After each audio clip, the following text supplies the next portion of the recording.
तो सभी सबसे पहले तो सभी का हार्दिक स्वागत भाई, और सभी को नमस्कार और सभी को राम राम। सबका दिल की गहराइयों से हार्दिक स्वागत। तो आज का ये सेशन में शुरुआत करते हैं। हमारा जो ये फटाफट सेशन है ये स्टार्ट होगा और हम फटाफट बिना टाइम कंज्यूम किए एक के बाद एक प्रश्न करेंगे। आपका एक छोटा सा काम रहेगा कि आज की क्लास के बारे में आप अपना फीडबैक जरूर देंगे कि ये क्लास आपको कैसे लगी, समझ में आया नहीं आया। तो यहाँ पर हमें इस टाइप से आगे के सेशन रखने चाहिए नहीं रखने चाहिए। तो सबसे पहला प्रश्न आपके सामने है, नीचे दिया गया यहाँ पर जो कलर है यहाँ पे चेंज हमें करना पड़ेगा, और वो कलर चेंज कर सकते हैं हम कौन सा, ब्लैक कर सकते हैं क्या? ब्लैक कर सकते हैं, ठीक है। तो यहाँ पर हम ब्लैक कर सकते हैं, ठीक है, ओके।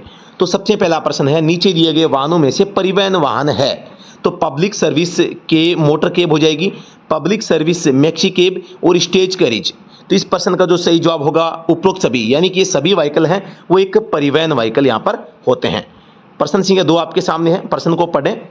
किसी वाहन का पंजीकरण स्मार्ट कार्ड के रूप में जारी करने के लिए उसका अलग से चार्ज वसूला जाएगा। कितना चार्ज अलग से वसूला जाता है? स्मार्ट आरसी की बात हो रही है। स्मार्ट आरसी जो होती है आप सभी को पता है, फॉर्म संख्या 7A जो होता है इसमें इसको जारी किया जाता है। 200 रुपये अलग से इसके लिए दिए जाने पड़ते हैं। तो यहाँ पर प्रश्न संख्या 2 का हो जाएगा 200 रुपये। प्रश्न संख्या 3 पे चलते हैं। 3 नंबर प्रश्न आपके सामने है, नीचे दिए गए आदेशात्मक संकेत के संबंध में गलत कथन आपको चुनना है। MVA 1988 में धारा 116 में इसका उल्लेख किया गया है कि इसका आदेशात्मक संकेतों का बात सही है, ठीक है। इनका पालन करने पर जुर्माना, पालन करने पर जुर्माना होगा तो पालन कौन करेगा भाई? गलत हो जाएगा। धारा 116 के संकेतों का पालन करना धारा 119 के अनुसार ड्राइवर का कर्तव्य है, ये भी ठीक है। उपरोक्त सभी, तो ये तो होगा ही नहीं फिर, तो ऑप्शन नंबर 20 में गलत हो जाएगा भाई। प्रश्न संख्या 4 आपके सामने है, प्रश्न संख्या 4 है, नीचे दिए गए फॉर्म नंबर और उसके उपयोग के संबंध में गलत कथन कौन सा है? फॉर्म नंबर 4A अंतर्राष्ट्रीय लाइसेंस के लिए आवेदन, सही है। 6A लाइसेंस में श्रेणी जोड़ना, गलत हो जाएगा। 27 नया असाइनमेंट, ये भी सही है। फॉर्म नंबर 1 चिकित्सा का स्व घोषणा, बिल्कुल ये भी सही है। तो B क्या हो जाएगा? गलत हो जाएगा। प्रश्न संख्या 5 पे चलते हैं। आपकी गाड़ी चौराहे की तरफ जा रही है, वहां पीले रंग की बत्ती जल रही है, आपको क्या करना चाहिए? पीले रंग की जब बत्ती जलती है तो चौराहे से जल्दी बाहर निकल जाएंगे या स्टॉप ब्रेकर से पहले रुकने के लिए गति कम कर देंगे। येलो जो संकेत होता है ये 2 प्रकार से आपको इंडिकेट करता है, या तो अगर आप स्टॉप लाइन को पार कर चुके हैं तो चौराहा खाली करो, स्टॉप लाइन से पहले हैं और येलो लाइन हो चुकी है, सॉरी येलो लाइट हो चुकी है, तो आपको येलो लाइट को देखते ही स्टॉप लाइन से पहले रुक जाना चाहिए। तो ये ऑप्शन नंबर B क्या हो जाएगा? राइट आंसर हो जाएगा। प्रश्न संख्या 6 पे आप आ जाओ भाई। व्यावसायिक वाहन के ड्राइविंग लाइसेंस के लिए न्यूनतम आयु सीमा, व्यवसायिक का मतलब है कॉमर्शियल, और जो कॉमर्शियल व्हीकल होते हैं तो उनके लिए जो आपके एज होती है वो 20 साल होती है, प्लस LMB का यहाँ पर 1 साल का अनुभव यहाँ पर होना चाहिए। तो 20 वर्ष व 1 साल का हल्का मोटर वाहन लाइसेंस यहाँ पे होना चाहिए। ऑप्शन नंबर D क्या हो जाएगा? राइट आंसर हो जाएगा। प्रश्न संख्या 7 पे आ जाओ भाई। सुरक्षित ड्राइविंग में टायर व टारमक नियम के अनुसार क्या होता है? टायर और टारमक जो नियम है वो ये कहता है कि जब वाहन को दूसरे वाहन के पीछे रोकना हो तो दोनों वाहनों के बीच 4 से 5 फीट की दूरी होनी चाहिए। ये टायर और टारमक का नियम होता है। अगले प्रश्न पे चलते हैं। प्रश्न संख्या 8 हमारे सामने है। ज़्यादा टाइम कंज्यूम नहीं करेंगे साथियों, हम सटासट प्रश्नों को करेंगे।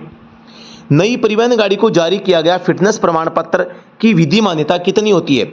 न्यू व्हीकल है, न्यू कार है माना कि, या कोई भी है तो इसका फिटनेस होता है, या ट्रक जो होता है माना कि ट्रक है तो नई गाड़ी का जो फिटनेस होता है वो 2 साल के लिए होता है। आप सभी को पता है फिटनेस का जो नया नियम है, प्रथम बार 2 साल, फिर से 2 साल, फिर से 2 साल, फिर से 2 साल, और उसके बाद 8 वर्षों बाद में 1 साल 1 साल 1 साल इस टाइप से जारी किया जाता है।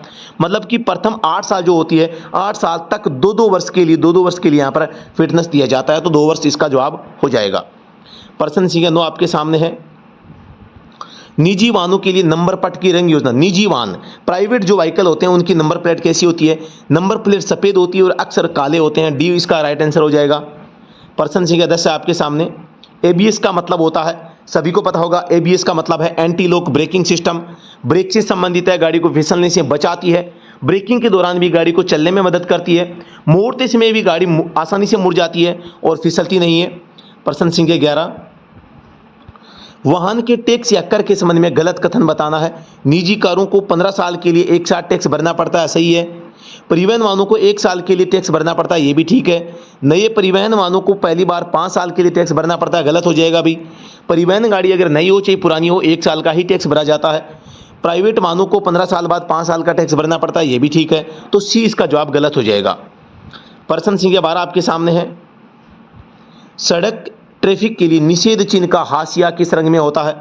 निषेध रंग का हाशिया पूछा है, तो निषेध का मतलब तो है यहाँ पे यहाँ जो हाशिया होता है, हाशिया बॉर्डर को कहते हैं भाई। पहली बात तो हाशिया बॉर्डर को कहते हैं। तो जो निषेध रंग के संकेत होते हैं वो गोल आकृति में होते हैं और ये जो बॉर्डर होता है वो रेड कलर में होता है। तो यहाँ पर जो हाशिया होता है बॉर्डर रेड यानी कि लाल में हो जाएगा, ऑप्शन नंबर बी। परिप्रेक्ष्य पूछे तो आपको यहाँ पर बैकग्राउंड को बताना होता है। हाइड्रोप्लेन की स्थिति कब उत्पन्न होती है? हाइड्रोप्लेन अत्यधिक बारिश में, ऑप्शन नंबर सी इसका जवाब सी हो जाएगा। प्रश्न संख्या 14 आपके सामने है। एक वाहन एक्सल के सापेक्ष उससे जुड़े गई पहियों द्वारा संचरित कुल भार जो उस पृष्ठ पर लगता है जिस पर वाहन रहता है, 2 पहिए जिनसे एक्सल जुड़ी है, ये भूमि पर खड़े हैं, इनके पर भार होगा वही ये भार होगा, तो ये एक्सल भार हो जाता है। ऑप्शन नंबर बी क्या हो जाएगा? राइट आंसर हो जाएगा। प्रश्न संख्या 15 पे चलते हैं। सक्षम प्राधिकार द्वारा जारी किया जाने वाला वह प्रमाण पत्र जो कि एक मोटर वाहन अध्याय 4 के प्रावधानों के अनुसार समुचित रूप से पंजीकृत होकर सड़क पर चलाने के लिए लाइसेंस प्रदान करता है। सड़क पर आपको गाड़ी चलानी है, सड़क पर गाड़ी चलानी है और आपको लाइसेंस आपको चाहिए इसे चलाने का, ठीक है। तो यहाँ पर आप सभी को पता है भाग 4 है वो आरसी से संबंधित है। तो यहाँ पर पंजीकरण प्रमाण पत्र ऑप्शन नंबर ए क्या हो जाएगा? राइट आंसर हो जाएगा। प्रश्न संख्या 16 आपके सामने है। शराब पीकर गाड़ी चलाने पर दूसरी बार के लिए अपराध निम्न में से धारा 185 शराब से संबंधित है। पहली बार में 10,000 का जुर्माना होता है, दूसरी बार में 15,000 का जुर्माना होता है, पहली बार में 6 माह का कैद है, दूसरी बार में 1 वर्ष का कैद है। तो यहाँ पर दूसरी बार का पूछा है तो यहाँ पर 15,000 और 2 वर्ष की जेल का प्रावधान होगा, ऑप्शन डी करेक्ट आंसर। प्रश्न संख्या 17 आपके सामने है। हाईवे हाइप्नोसिस क्या होता है? हाईवे हाइप्नोसिस कहते हैं राजमार्ग पर आप जब यात्रा करते हैं, यात्रा के समय नींद लेना या नींद की झपकी लेना, यहाँ पर हाईवे हाइप्नोसिस कहा जाता है। प्रश्न संख्या 18 पे चलते हैं भाई। प्रश्न संख्या 18, भारत स्टेज के संबंध में गलत कथन बताना है। गलत बताना भी पहली बात तो ये है, यह एक प्रदूषण मानक है, बिल्कुल सही है। भारत में बढ़ते प्रदूषण को बढ़ावा देना हेतु कार्य करता है। बढ़ावा देने हेतु, प्रदूषण को बढ़ावा देना इसका काम नहीं है, घटाना काम है, तो गलत हो जाएगा। BS4 वाहनों के लिए 2017 में लागू किया गया, ये भी सही है। BS5 को आज तक लागू नहीं किया गया, ये भी ठीक है। तो ऑप्शन इसका ये बी हो जाएगा। प्रश्न संख्या 19 आपके सामने आ चुका है भाई। प्रश्न संख्या 19, टायरों में नाइट्रोजन गैस के प्रयोग का क्या लाभ है? टायरों की उम्र बढ़ती है, वाहन में क्रूशिंग प्रभाव प्रदान करना, सड़क पर सही पकड़ बनाए रखना, शोक्स और कंपन को देखना, ये सारे टायर के काम है। लेकिन नाइट्रोजन गैस का काम है टायरों की उम्र बढ़ाना, ठीक है। बाकी के जो 3 काम है ना, ये टायर के काम है, ठीक है। तो ये आपको ध्यान देना है, नाइट्रोजन गैस का काम है टायर की उम्र बढ़ाना। प्रश्न संख्या 20 पे चलते हैं भाई। प्रशिक्षु वाहनों में वाहन के आगे और पीछे एल बोर्ड का प्रदर्शन किया जाना चाहिए, जिसका आकार ऊंचाई 18 सेंटीमीटर है और चौड़ाई कितनी होनी चाहिए? एक बोर्ड होता है और ये जो बोर्ड होता है 18 सेंटीमीटर चौड़ा, 18 सेंटीमीटर ऊंचा होता है, तो 18x18 का ये बोर्ड हो जाएगा, ठीक है। यहाँ पे एल बना होता है, एल जो होता है वो रेड कलर में होता है, रेड कलर में। इसकी जो हाइट होती है 10 सेंटीमीटर, चौड़ाई होती है 9 सेंटीमीटर, मोटाई होती है 2 सेंटीमीटर, याद रखना है। प्रश्न संख्या 21 आपके सामने आ चुका है। क्षेत्रीय परिवहन प्राधिकरण अस्थायी परमिट देता है जो कम से कम खालिस्तान अवधि के लिए प्रभावी होगा। जो अस्थायी परमिट होता है वो कम से कम अवधि के लिए, कितने के लिए? 1 माह के लिए, अधिक से अधिक 4 माह के लिए। ये है बात अस्थायी परमिट की। विशेष परमिट की बात करते हैं वो 4 से 12 महीने के लिए होता है और अस्थायी परमिट है वो 1 से 4 महीने के लिए होता है, याद रखना है। प्रश्न संख्या 22 आपके सामने आ चुका है भाई। SAE 90 ग्रेड ऑयल का उपयोग किया जाता है गियर बॉक्स में, डिफरेंशियल में, स्टीयरिंग में, उपरोक्त सभी में। तो जो SAE 90 है वो गियर बॉक्स में भी होता है, डिफरेंशियल में भी होता है, स्टीयरिंग में भी होता है, तो उपरोक्त सभी इसका जवाब हो जाएगा। स्टीयरिंग में आप सभी को पता है TQ ऑयल भी डालते हैं और STF भी डालते हैं, STF और TF भी डालते हैं, ठीक है। इस प्रकार से डिफरेंशियल में 80W 140 भी काम में लेते हैं, गियर बॉक्स में यहाँ पे 80W 90 भी काम में लेते हैं, ठीक है। तो ये अलग अलग भी हो सकते हैं लेकिन 90 का प्रयोग इन सभी में किया जाता है। डीजल इंजन के शाफ्ट का चक्कर नापते हैं। डीजल इंजन में शाफ्ट का जो चक्कर होता है वो RPM कहलाता है, चक्कर मापना RPM कहलाता है। और ये काम कौन करता है? घूर्णन चाल मापी, और इसको हम टेकोमीटर के नाम से भी जानते हैं भाई, टेकोमीटर। इन सभी चीज़ों को याद रखना है। पर्सन संख्या 24 आपके सामने है। लुब्रिकेशन सिस्टम को कैसे ठंडा किया जाता है? तो लुब्रिकेशन जो सिस्टम होता है इसको ऑयल कूलर के द्वारा ठंडा किया जाता है। लुब्रिकेशन यानी कि इंजन का ऑयल होता है, ठीक है। प्रश्न संख्या 25 पे आ जाओ भी। एक इलेक्ट्रिक वाहन को निम्नलिखित रखरखाव कार्यों में से केवल एक की आवश्यकता होती है, वो क्या होता है? इलेक्ट्रिक यानी बैटरी से जो चलता वाहन है उसको यहाँ पर तेल परिवर्तन की तो आवश्यकता, तेल तो होता ही नहीं है, स्पार्क प्लग लगता ही नहीं है, टैंक में दबाव, टैंक तो होता ही नहीं है, इसमें तो बैटरी होती है। तो समय पर ब्रेक पैड यानी कि ब्रेकिंग जो है, आप चाहे लाइट से चलाएं, चाहे सीएनजी से चलाएं, चाहे डीजल पेट्रोल से, आपको ब्रेक तो चाहिए चाहिए। तो ब्रेक पैड यानी ब्रेक के लेदर आपको चेक करवाते रहना चाहिए। प्रश्न संख्या 26 आपके सामने है। निम्न में से कौन सा कथन गलत है? फॉर्म 1 फिटनेस का स्वघोषणा ठीक है। फॉर्म 2 लाइसेंस के लिए आवेदन, ये भी ठीक है। फॉर्म 23 पंजीकरण प्रमाण पत्र, ये भी ठीक है। फॉर्म 25 अस्थायी पंजीकरण, ये अस्थायी पंजीकरण ये गलत हो जाएगा। अस्थायी पंजीकरण के लिए फॉर्म संख्या 23 बी होता है भाई, ठीक है। तो ऑप्शन नंबर यहाँ पर डी हो जाएगा, ठीक है, ये डी गलत है इसमें। चलो अगले प्रश्न पे चलते हैं। प्रश्न संख्या 27। मोटर वाहन अधिनियम की धारा 122 का संबंध है वो किससे है? ये क्या हो गया? चलो ठीक है भाई, मान जा भाई ढंग से, ठीक है। तो यहाँ पर मोटर वाहन अधिनियम की धारा 122 किससे संबंधित है, ये आपको बताना है। धारा 122 तो आप सभी को पता है, खड़े वाहन, खतरनाक स्थिति में खड़े वाहन, दुर्घटनाग्रस्त वाहन और बिना पंजीकरण वाहन। तो यहाँ खतरनाक स्थिति में खड़े वाहन मतलब गलत पार्क करते हैं, गलत तरीके से खड़ा करते हैं, तो यहाँ पर जो धारा 122 लागू होती है, उल्लंघन करने पर धारा 184 इसको माना जाता है। और जुर्माना भी इसमें आपको सभी को पता है, 1000 से लेकर 5000 तक का जुर्माना इसमें दिया जाता है, लगाया जाता है, सॉरी। प्रश्न संख्या 28 आपके सामने है। एक राज्य में पंजीकृत वाहन को उसी राज्य में स्थायी रूप से पता परिवर्तन करने पर वाहन पंजीकरण के नाम में परिवर्तन की अधिकतम अवधि क्या है? स्थायी रूप से अगर आप परिवर्तन कर लेते हैं पते में और उसी राज्य में करते हैं तो आपके पास में 30 दिन का टाइम होता है भाई, ठीक है, ऑप्शन नंबर बी हो जाएगा। दूसरा राज्य है तो आपको 12 माह का टाइम मिलता है, 12 माह का। अदर स्टेट में, अदर स्टेट, ये भी आपको याद रखना है। प्रश्न संख्या 29 आपके सामने है। धारा 177 ए के उल्लंघन पर जुर्माना देय होता है। धारा 177 ए का उल्लंघन करने पर 500 रुपये का जुर्माना होता है। 177 में भी यही है, ठीक है। प्रश्न 30 है। मोटर वाहन अधिनियम की धारा को सही सुमेलित नहीं है। धारा 119 सड़क संकेतों का पालन करना ड्राइवर का कर्तव्य, ठीक है। धारा 2 की उपधारा 12 ए गोल्डन आवर। धारा 122 खड़े वाहन। धारा 134 ए नेक व्यक्ति जो बिना अवार्ड के लिए पीड़ित व्यक्ति की सहायता करता, तो ये भी ठीक है। और यहाँ पर ये धारा 122 जो है वो गलत तरीके से जो खड़ा वाहन होता है उसके लिए होता है। और जो ये खड़े वाहन है ना, जो स्थिर जगह पर खड़े वाहन, तो इसके लिए तो जो धारा 126 होती है, ठीक है, इसके लिए धारा 126 होती है। 122 तो रॉन्ग पार्किंग होती है, तो यहाँ पर सी इसका जवाब सही हो जाएगा। प्रश्न संख्या 31 आपके सामने है। वाहन के ब्रेक में व्हील सिलेंडर लगे होते हैं। व्हील सिलेंडर जो होते हैं वाहन के ब्रेक में, तो ये एक, इनकी संख्या पूछे तो एक होता है, लेकिन होता ड्यूल है। ड्यूल जो ब्रेक में जो व्हील सिलेंडर होते हैं वो ड्यूल होते हैं, यानी डबल एक्टिंग करने वाले होते हैं। और यहाँ पर आपको ध्यान देना, संख्या पूछे तो एक होती है। प्रश्न संख्या 32 आपके सामने है। ट्यूबलेस टायर के संबंध में गलत बताना है आपको। इन टायरों में शोल्डर मजबूत होते हैं, बिल्कुल सही बात है। ये टायर हल्के मोटर वाहनों में उपयोग होते हैं, ये भी ठीक है। ट्यूबलेस टायरों में सिलिकॉन की परत हवा को रोकने के लिए काम में ली जाती है, ये भी ठीक है। ये टायर पंचर होने पर अधिक फ्लैट होकर चलते हैं, पंचर होने पर भी कम फ्लैट होकर चलते हैं, ये इसका सही होता है, तो ये गलत हो जाएगा भाई। फ्लैट ये नहीं होता है पिचकना टायर का। प्रश्न संख्या 33 है। केम शाफ्ट लगी होती है, ये आपकी इंजन शाफ्ट है और इसके समानांतर यहाँ पर केम शाफ्ट लगी होती है और दोनों पे एक एक गियर होता है और इन गियरों को बेल्ट के माध्यम से जोड़ दिया जाता है। तो एक होती है क्रैंक शाफ्ट और ये है केम शाफ्ट, दोनों CS है। तो क्रैंक शाफ्ट आगे के भाग पर, पिछले भाग पर, ऊपर लंबवत है और समांतर, तो यहाँ पर समांतर लगी होती है भाई, क्रैंक शाफ्ट के समानांतर ये होती है। प्रश्न संख्या 34 आपके सामने है। ऑयल फिल्टर लगा होता है सिलेंडर हेड में, ब्लॉक में, ऑयल पेन में, ऑयल सम्प या चैम्बर में, तो ये ऑयल ब्लॉक में लगता है भाई, याद रखना। जो कि सिलेंडर ब्लॉक है इसी में ऑयल फिल्टर है वो लगाया जाता है। Paper type, full flow paper type जो ऑयल फिल्टर है आजकल गाड़ी में इस्तेमाल किया जाता है, फुल फ्लो पेपर टाइप, ठीक है। तो सिलेंडर ब्लॉक में ये लगता है। इंजन ऑयल को साफ करना इसका काम है, स्टीयरिंग सिस्टम का भाग नहीं है। Tie band, tie road, wheel बोल, हुक्स जॉइंट, शानदार प्रश्न है भाई। तो टाई बैंड जो है यहाँ इसका भाग नहीं, टाई रोड तो इसका होता है लेकिन टाई बैंड नहीं होता, तो ऑप्शन नंबर 1 हो जाएगा। प्रश्न संख्या 36 आपके सामने है।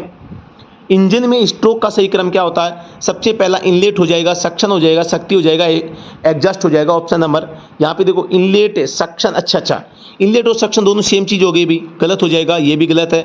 इनलेट शक्ति 2 नंबर पे आ गया, गलत है। सक्शन कंप्रेशन पावर और निकास, ऑप्शन नंबर इसका डी हो जाएगा राइट आंसर। राइट क्या हो जाएगा? डी। अगले प्रश्न पे चलते हैं। प्रश्न संख्या 37 आपके सामने है। टीडीसी का पूरा नाम क्या होता है? तो टॉप डेड सेंटर इसका पूरा नाम है। ऑप्शन नंबर 1 इसका राइट आंसर हो जाएगा, टॉप डेड सेंटर। सिलेंडर का जो ऊपरी भाग होता है, सिलेंडर में पिस्टन की ऊपरी स्थिति को टीडीसी और सिलेंडर में पिस्टन की निचली स्थिति को यहाँ पर बीडीसी के नाम से जानते हैं। स्पार्क प्लग का काम होता है, स्पार्क प्लग का क्या काम होता है ये बताना आपको। तो स्पार्क प्लग का काम है पेट्रोल को जलाना, ऑयल को जलाना, ऑयल को जलने से रोकना, ईंधन जलाने से रोकना। तो यहाँ पेट्रोल को जलाना इसका मुख्य काम होता है, ठीक है। तो ऑप्शन नंबर 1 हो जाएगा, जो कि केवल पेट्रोल इंजन में होता है। प्रश्न संख्या 39 है। क्लच राइडिंग का अर्थ होता है, क्लच राइडिंग का होता है जब आप गाड़ी चलाते हैं, गाड़ी चलाते समय आप आधी दबी हुई क्लच को वो रखते हैं, तो उसे यहाँ पर हम क्लच राइडिंग कहते हैं। तो यहाँ पर आधी दबी क्लच या गाड़ी चलाते समय क्लच को पूरा दबा कर रखना, गाड़ी चलाते समय क्लच अधिक प्रयोग, बार बार क्लच का इस्तेमाल, आधी दबी क्लच। ऑप्शन नंबर सी इसका जवाब क्या हो जाएगा? राइट आंसर हो जाएगा। प्रश्न संख्या 40 आपके सामने है। नेक व्यक्ति के संबंध में सही कथन नहीं है, सही नहीं है यह बताना भी। ऐसी सहायता करने वाला व्यक्ति को सरकार 5,000 का इनाम देगी, ये भी ठीक है। इसे गुड सिमरटन भी कहते हैं, जो कि अवार्ड के लिए किसी व्यक्ति की जीवन की रक्षा करता है, अवार्ड के लिए। तो ये गलत हो जाएगा भी, अवार्ड के लिए नहीं, वो एक मानवीयता के नाते करता है। किसी भी दुर्घटना में शामिल व्यक्ति को तुरंत 1 घंटे में अस्पताल या प्राथमिक उपचार देने वाले व्यक्ति को नेक व्यक्ति के नाम से जाना जाता है, ये भी ठीक है। यह योजना 15 अक्टूबर 2021 से लागू की गई, ये भी ठीक है। प्रश्न संख्या 41 आपके सामने आ चुका है। साइकिल लेन साइन के लिए किस रंग की पृष्ठभूमि का उपयोग किया जाता है? साइकिल लेन की पृष्ठभूमि के लिए तो यहाँ पर थोड़ा सा आपको ध्यान देना है। साइकिल लेन जो आकृति होती है वो गोल आकृति में होती है। दोबारा से, साइकिल लेन के लिए जो गोल आकृति बनती है, ये आप सभी को पता है कि इसके अंदर ब्लू कलर होता है, ब्लू कलर होता है, और साइकिल है वो ब्लैक कलर में होती है, या सॉरी व्हाइट में होती है। तो ऑप्शन नंबर यहाँ पर कौन सा हो जाएगा? सी हो जाएगा। यानी कि साइकिल लेन होती है, साइकिल के लिए बनी लेन है, वो यहाँ पर व्हाइट कलर में तो संकेत होगा और नीले कलर में यहाँ पे पृष्ठभूमि इसकी होगी, यानी कि बैकग्राउंड होगा। प्रश्न संख्या यहाँ पर 42 है। पेट्रोल इंजन के संबंध में सही नहीं है। पेट्रोल इंजन यह है डीजल इंजन की तुलना में कम गति पर चलते हैं, ये गलत, पहला ही गलत हो जाएगा, सही कथन नहीं है। तो प्रश्न संख्या जो 42 है इसका पहला ही ऑप्शन गलत है। डीजल इंजन की तुलना में पेट्रोल इंजन में शक्ति अधिक होती है। पेट्रोल इंजन का प्रयोग हल्के मोटर वाहनों में किया जाता है।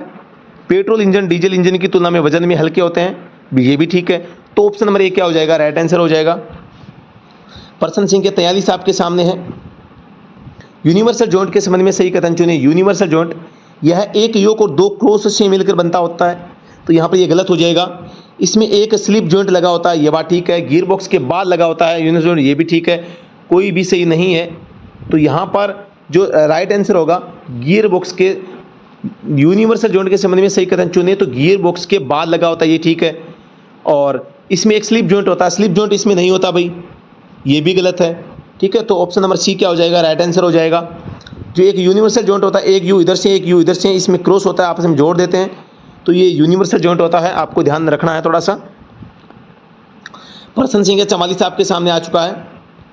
मल्टी एक्सल वाहनों में नेशनल परमिट जारी करने के मामले में एक वाहन के कितने पुराने होने तक उसको नेशनल परमिट जारी किया जा सकता है? सभी को पता है, मल्टी एक्सल की बात हो गई है भाई। मल्टी एक्सल वाहनों में 15 साल के लिए होता है, अन्य व्हीकल के लिए यहाँ पे 12 वर्ष। ऑल अदर जो व्हीकल होते हैं सभी के लिए 12 वर्ष होता है, केवल मल्टी एक्सल वाहनों को 15 साल के लिए यहाँ पर नेशनल परमिट जारी किया जाता है। नेशनल परमिट को AITP के नाम से हम जानते हैं, ऑल इंडिया टूरिस्ट परमिट, पूरे भारत में घूम सकता है। प्रश्न संख्या यहाँ पर 45 आपके सामने आ चुका है। परिवहन कार को निम्न में से किस वर्ग में रखा गया है? परिवहन कार को यहाँ पर देखो, एक होता है L, एक होता है M, एक होता है N। L में तो 2 और 3 पहिया होते हैं, M में 4 पहिया होते हैं, 5 में यहाँ पर 6 पहिया वाहन जो यहाँ पर है वो होते हैं। तो यहाँ पर परिवहन कार यानी जिससे कि सवारियाँ आप ढोते हैं, तो उसमें उसको किस कैटेगरी में रखेंगे? तो M कैटेगरी में रखेंगे।